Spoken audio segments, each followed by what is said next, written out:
খাদিজা রাদিয়াল্লাহু আনহার ঘরে নবী চলে গেলেন, শরীর মোবারকে প্রচন্ড জ্বর। আম্মা জান খাদিজাকে গিয়া বললেন, জাম্মিলুনি, আমাকে কম্বল দিয়ে আবৃত করে নাও।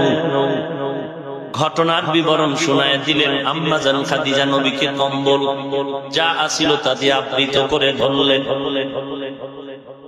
ঘটনার যাওয়ার আগে কয়েকটা প্রশ্নের জবাব আমরা শিখে নিব।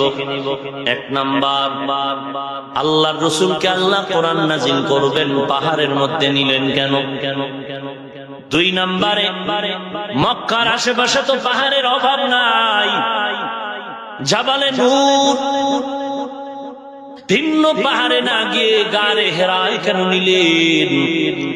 তিন নাম্বার প্রশ্ন, আল্লাহকে আল্লাহ নবীকে কোরআন দিবেন, জিব্রাইলের মাধ্যমে চাপ দেওয়ার কি প্রয়োজন ছিল? চাপ ছাড়াও তো দিতে পারতেন, আল্লাহ পারতেন।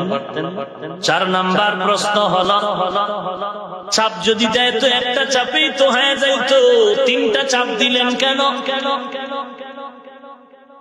এই প্রশ্নগুলোর জবাব পাহাড়ের মধ্যে আল্লাহ নবীকে নিয়ে কোরআন দিলেন, তার জবাব হলো ঈসা নবীকে আল্লাহ কিতাব